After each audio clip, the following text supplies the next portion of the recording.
Oke, abang kakak, seperti biasa, materi kita hari ini masih subtema 2 tentang peristiwa kebangsaan seputar proklamasi kemerdekaan. Bedanya dengan kemarin adalah pembelajaran hari ini yang akan kita pelajari adalah pembelajaran keempat, 5, dan 6 ya abang kakak. Silahkan abang kakak buka juga buku tema 7-nya subtema 2 pembelajaran keempat, 5, dan 6. Nah, kita akan melihat tentang Ahmad Subarjo. Siapakah Ahmad Subarjo ini? Ternyata Ahmad Subarjo ini abang kakak salah satu tokoh yang bersejarah dan sangat berjasa untuk Indonesia. Nah, Ahmad Subarjo ini lahir di Karawang, Jawa Barat pada tanggal 23 Maret 1897. Beliau dikenal sebagai sosok yang rendah hati dan bersahaja. Peran yang menonjol adalah ketika beliau ikut menjadi panitia 9 yang merumuskan Piagam Jakarta yang menjadi cikal bakal pembukaan Undang-Undang Dasar 1945. Nah, beliau juga menjadi penengah antara golongan muda dan golongan tua abang kakak ketika terjadi perbedaan pendapat. Perbedaan itu muncul ketika akan menentukan waktu pembacaan proklamasi. Nah, kemarin kita sudah bahas tentang proklamasi. Sekarang kita akan membahas tentang Ahmad Subarjo yang merupakan salah satu tokoh yang sangat berperan penting dalam menentukan waktu pembacaan proklamasi kemerdekaan Indonesia. Nah, yang harus abang kakak ketahui tentang Ahmad Subarjo ini adalah beliau dikenal sebagai tokoh perumus naskah proklamasi kemerdekaan Indonesia. Beliau diperintahkan oleh Insinyur Soekarno untuk mengutip kata-kata dari Piagam Jakarta, terutama bagian pembukaannya, yaitu atas berkat rahmat Allah maka rakyat Indonesia menyatakan kemerdekaannya.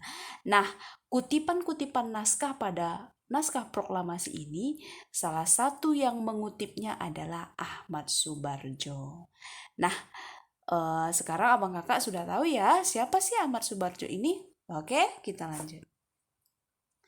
Nah, sekarang kita akan melihat bagaimana unsur-unsur budaya yang ada di Indonesia. Unsur-unsur budaya yang ada di sekitar kita itu mengandung beberapa unsur. Yang pertama adalah religi atau keagamaan atau kepercayaan. Jadi ada agama Islam, agama Buddha, Kristen, Hindu, Konghucu, dan lain sebagainya, tetapi kita tetap satu kesatuan ya. Kemudian mata pencahariannya ya, salah satu unsur budaya adalah mata pencaharian. Ada yang mata pencahariannya dari petani, pengembala sapi, pedagang, dan lain sebagainya. Kemudian dari segi teknologi dan peralatannya. Nah, kemudian dari keseniannya sangat jelas sekali ya. Setiap budaya, setiap daerah itu berbeda seninya atau alat keseniannya. Kemudian pengetahuan kita juga berbeda-beda setiap daerah. Kemudian sistem kemasyarakatannya. Salah satunya adalah adat-adat pada saat pemakaman atau adat-adat saat pernikahan itu pasti berbeda-beda setiap daerah. Kemudian bahasa tentunya. Oke, itulah dia unsur-unsur yang ada pada budaya ya. Silahkan abang kakak ingat, kalau perlu dicatat supaya ingat, karena nanti mana tahu di ujian keluar ya. Oke, kita lanjut. Sekarang kita akan melihat abang kakak bagaimana perjuangan mempertahankan kemerdekaan. Nah, setelah kita merdeka dari para penjajah Eropa, ternyata tidak hanya sebatas itu perjuangan kita abang kakak. Kita harus mempertahankan kemerdekaan itu agar tidak dijajah secara tidak langsung oleh bangsa asing. Nah, ketika bangsa Indonesia memproklamasikan kemerdekaannya, banyak pihak asing yang tidak menyetujuinya. Pihak-pihak asing tersebut antara lain sekutu, terutama Belanda dan Inggris. Demikian pula dengan Jepang, banyak tentara Jepang yang masih tersisa di Indonesia belum mengetahui jika mereka telah kalah dan menyerah pada sekutu. Mereka juga belum tahu jika bangsa Indonesia ini telah merdeka, abang kakak. Nah, Kemudian Belanda datang kembali ke Indonesia dengan membonceng Inggris. Inggris merupakan perwakilan sekutu di Asia Tenggara.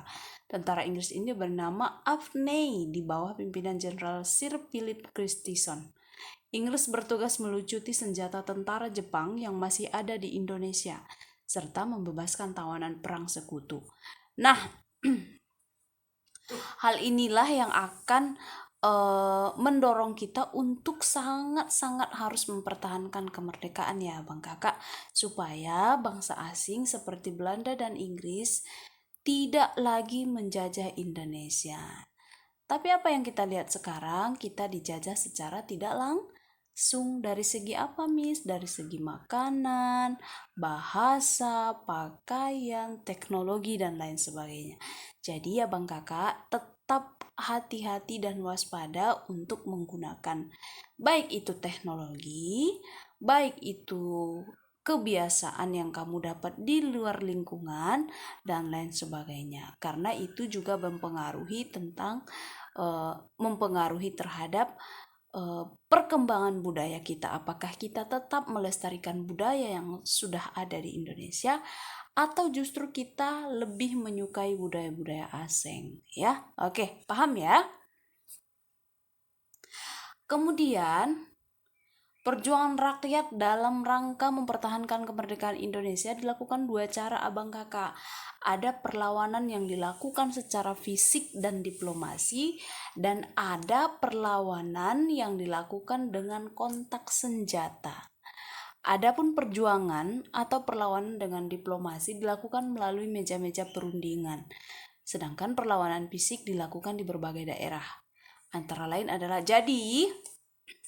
bangsa Indonesia dalam mempertahankan kemerdekaan Indonesia ini, mereka punya dua cara Abang Kakak. Yang pertama dengan kontak fisik atau diplomasi, dan yang kedua dengan angkat senjata. Nah, kalau angkat senjata ini dilakukan di berbagai daerah, seperti pertempuran 10 November 1945 di Surabaya, kemudian Pelangan Ambarawa terjadi pada tanggal 15 Desember di Ambarawa, Jawa Tengah. Kemudian Bandung Lautan Api terjadi pada tanggal 23 Maret 1945. Kemudian Medan Area terjadi pada tanggal 10 Desember 1945.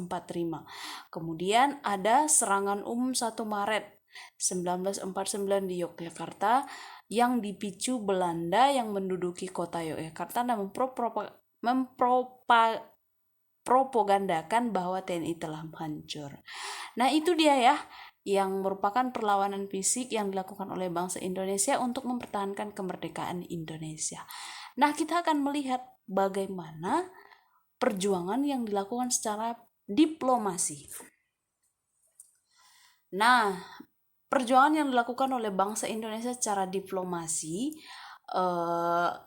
yaitu melalui perundingan ya Abang Kakak. Melalui perundingan. Nah, yang pertama adalah perundingan Linggarjati. Diadakan pada tanggal 10 November 1946 di Linggarjati, Cirebon, Jawa Barat. Perundingan ini menghasilkan beberapa perjanjian, yaitu Belanda hanya mengakui kekuasaan Republik Indonesia atas Jawa, Madura, dan Sumatera. Kemudian negara Indonesia Serikat terdiri dari negara Republik Indonesia, negara Indonesia Timur, dan negara Kalimantan.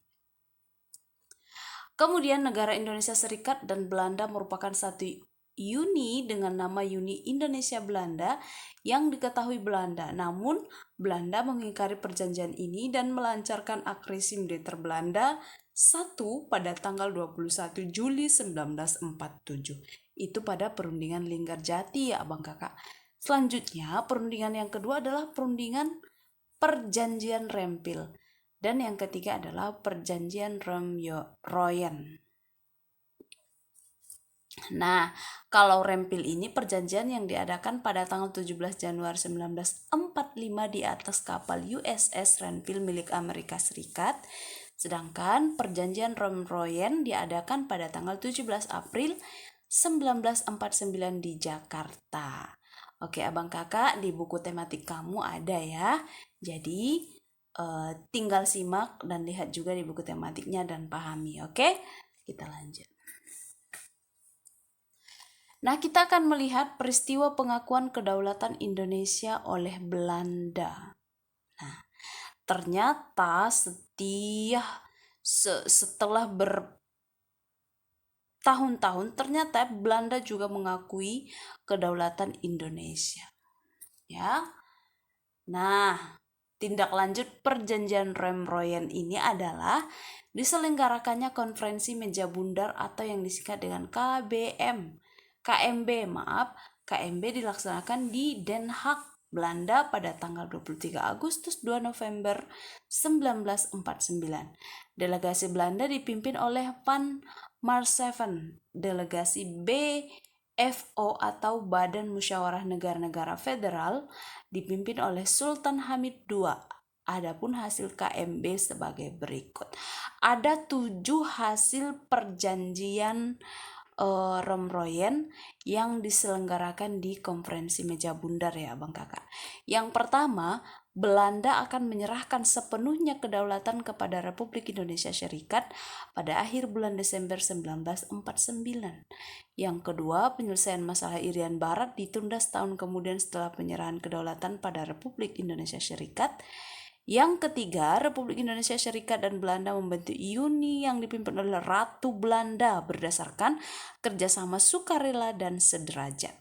Kemudian yang keempat, Republik Indonesia Serikat harus membayar utang kepada Belanda sejak tahun 1942.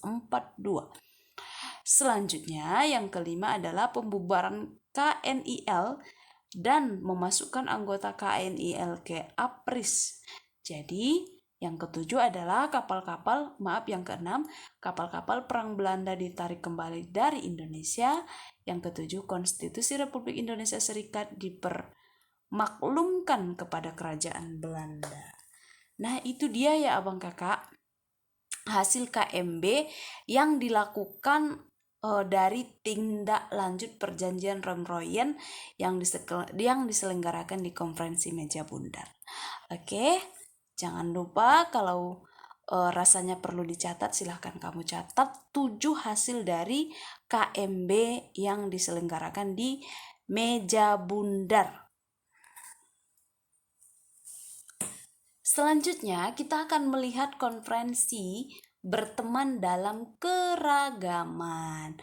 Nah, maksudnya adalah dalam lingkungan kita sendiri saja, kita tidak hanya memiliki tetangga atau teman di lingkungan rumah kita hanya orang-orang Islam saja, tetapi ada orang Kristen, ada orang Cina, ada orang Melayu, orang Jawa, dan lain sebagainya. Nah, kita tidak harus memilih-milih teman ya Abang Kakak, siapapun mereka, keragaman apapun mereka, tetap kita ikut berteman dengannya ya, selagi tidak merusak norma dan aturan atau mengganggu agama atau kebudayaan kita ya. Jadi kita akan melihat apa sih konferensi berteman dalam keragaman. Nah, yang pertama tentang keragaman agama, di mana perbedaan agama janganlah dijadikan alasan terjadinya pertengkaran dan perpecahan.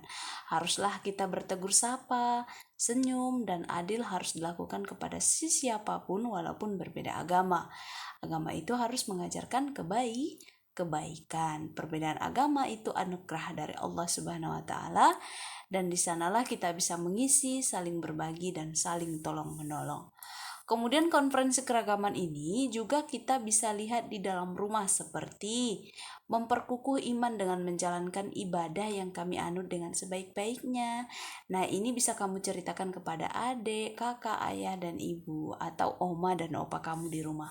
Kemudian tetap percaya pada agama yang kami anut sepenuhnya dengan tetap bertoleransi pada agama lain agar persatuan antar umat beragama tetap terjaga.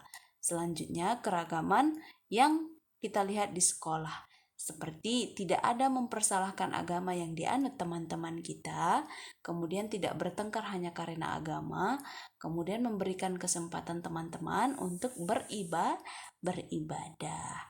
Nah, selanjutnya kita akan melihat konferensi keragaman tentang keragaman budaya. Indonesia memiliki suku dan budaya yang beragam. Setiap budaya memiliki ciri tersendiri.